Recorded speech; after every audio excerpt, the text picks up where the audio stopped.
बिहार के मुख्यमंत्री नीतीश कुमार ने आज विभिन्न विकास परियोजनाओं का शिलान्यास और उद्घाटन किया, जिनकी कुल लागत 4233 करोड़ रुपए है। इसमें सड़क, पुल और सिंचाई से जुड़ी योजनाएं शामिल है, जो राज्य के ग्रामीण और शहरी क्षेत्रों में बुनियादी ढांचे को मजबूत करेगी।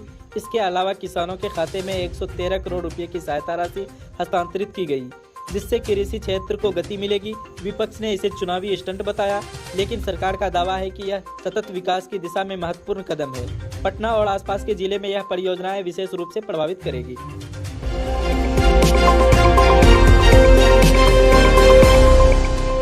बहुजन समाज पार्टी यानी भाजपा ने बिहार विधानसभा चुनाव 2025 के लिए कैमूर जिले की 4 सीटों भभुआ, मोहनिया, रामगढ़ और चैनपुर पर अपने उम्मीदवारों की दूसरी सूची जारी की।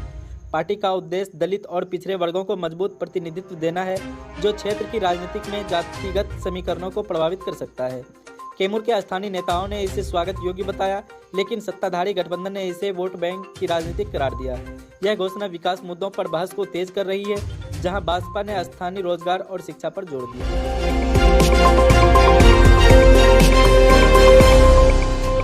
विजयदशमी के अवसर पर पटना के ऐतिहासिक गांधी मैदान में आज भव्य रावण दहन का आयोजन किया गया। हजारों श्रद्धालुओं ने भाग लिया, जबकि पुलिस ने सुरक्षा के पुख्ता इंतजाम किए, जिससे ड्रोन निगरानी और बैरिकेडिंग शामिल थी। यह कार्यक्रम ने न केवल सांस्कृतिक महत्व रखता है, बल्कि राजनीतिक दलों ने इसे विकास और एकता के संदेश के रूप में प्रचारित किया।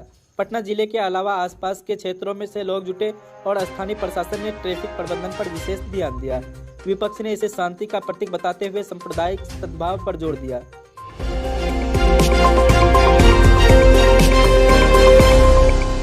2 अक्टूबर को गांधी जयंती और शास्त्री जयंती के दुर्लभ संयोग पर पूर्व चंपारण जिले के निहला आंदोलन के सांस्कृतिक में विशेष कार्यक्रम आयोजित हुई। महात्मा गांधी ने इस आंदोलन ने भारत की आज़ादी की नींव रखी और आज़ादी के बाद शास्त्री जी ने हरित क्रांति ने कृषि विकास को नई दिशा दी। स्थानीय प्रशासन ने किसानों को सम्मानित किया और जैविक खेती पर कार्यशालाएं आयोजित की गई। जिले के विकास के संदर्भ में यह कार्यक्रम सतत कृषि और पर्यावरण संरक्षण पर केंद्रित रहा, जहां युवाओं को गांधीवादी सिद्धांतों पर जोर दिया गया।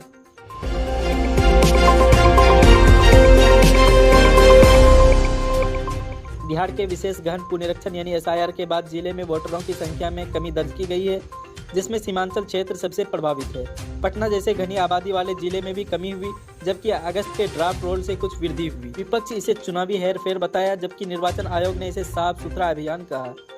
सभी 38 जिलों में यह प्रक्रिया चल रही है। राजनीतिक दलों के लिए चुनौती बनी हुई है। विकास के लिहाजा से यह वोटर जागरूकता अभियान को बढ़ावा दे सकता है।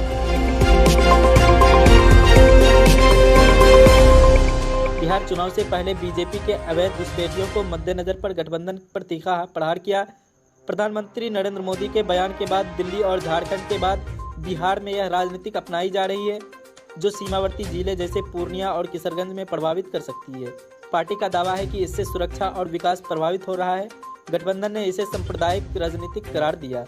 यह बहस राज्य के संग्राम विकास पर असर डाल रही है, खासकर रोजगार और बुनियादी सुविधाओं पर।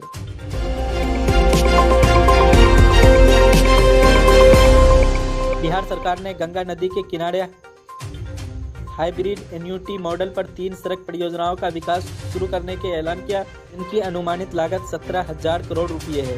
ये परियोजनाएं भागलपुर, मुजफ्फरपुर और सारण जैसे जिले को जोड़ेगी, जिससे व्यापार और कनेक्टिविटी बढ़ेगी।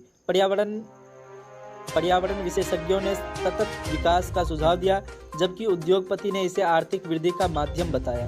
यह कदम बाढ़ प्रभावित क्षेत्रों के लिए विकास को गति दे।